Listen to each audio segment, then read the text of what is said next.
پاکستان کے سینئر قانون دان سپریم کورٹ بار کے سابق صدر ایڈوکیٹ علی احمد کرد نے کہا ہے کہ بلوچستان کے موجودہ حالات میں مقصود طاقتوں کی غلط سوچ اور پالیسیوں کی وجہ سے تیزی سے بگاڑ پیدا ہو رہا ہے۔ علی احمد کرد نے کہا کہ اگر آئندہ بھی طاقتور حلقوں کی یہی سوچ رہی تو آنے والے برے دنوں کی پیش گوئی کرنا کوئی مشکل کام نہیں۔ پچھلے 75 سال سے جتنا خون بلوچستان میں بہا اور بہایا گیا ہے، یہ روز روشن کی طرح صاف دکھائی دے رہا ہے۔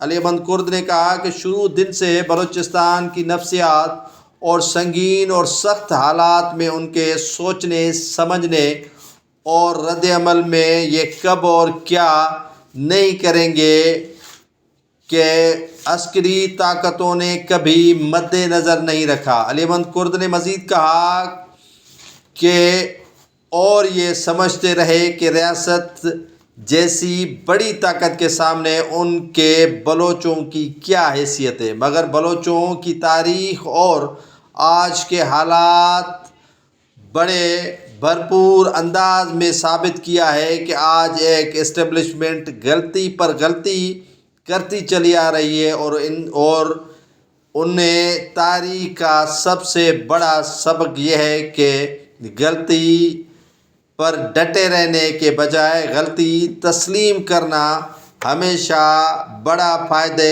مند رہتا ہے۔ علی احمد کرد نے کہا کہ ساری دنیا بہت غور سے بلوچستان جیسے جغرافیائی اہمیت کے حامل علاقے کے حالات کو دیکھ رہی ہے۔ ان کا مزید کہنا ہے کہ انتہائی سرد موسم میں رات کے 2 بجے عورتوں، بچوں، بوڑھوں پہ ٹھنڈے پانی کی بوچھاڑ کر دیتے، یہ سمجھ رہے کہ چلو معاملہ حل ہو گیا۔ مسئلہ عورتوں، بچوں اور مسنگ پرسن کے لواحقین کے دھرنے کا نہیں بلکہ خود بلوچستان کا ہے کہ مٹھی میں بند ریت کے ذرات ہاتھ سے جیسے نکلتے جا رہے ہیں۔ علی احمد کرد نے مزید کہا کہ حالات کی سنگینی کو سمجھنا مقتدر حلقوں کو ضروری ہے۔ اگر اس وقت بھی نہیں سمجھا اور بلوچستان کے زخموں پر مرہم نہیں رکھا تو ذمہ داری کسی اور کی نہیں، طاقتور، مقتدر اور اسٹیبلشمنٹ کی ہوگی۔ علی احمد کرد نے کہا کہ بلوچستان میں خواتین، بچوں اور بوڑھوں پر جو اسلام آباد کے کیپٹل میں تشدد کر کے یہ ثابت کیا گیا ہے کہ وہ فاتحانہ ہو گئے، لیکن یہ ان کی فاتحہ نہیں، ان کی ناکامی ہے۔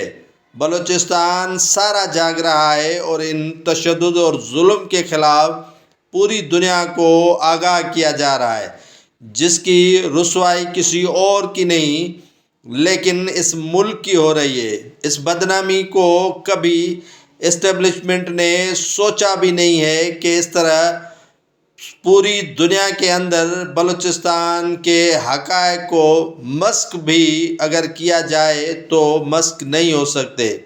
علی احمد کرد نے مزید کہا کہ اب وقت ہے کہ بلوچستان کے مسائل تو اپنی جگہ لیکن جبری گمشدگی اور لاپتہ افراد کو ماورائے عدالتی قتل کر کے لاشوں کو پھینک دینا یہ بڑا ایک المیہ اور سانحہ ہے جس پر غور و فکر کی ضرورت ہے۔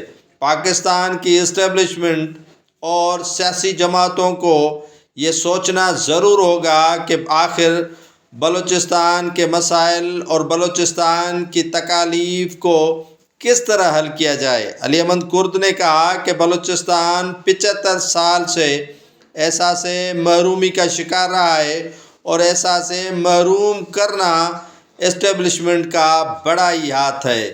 اسٹیبلشمنٹ نہیں چاہتی کہ بلوچستان ترقی کرے۔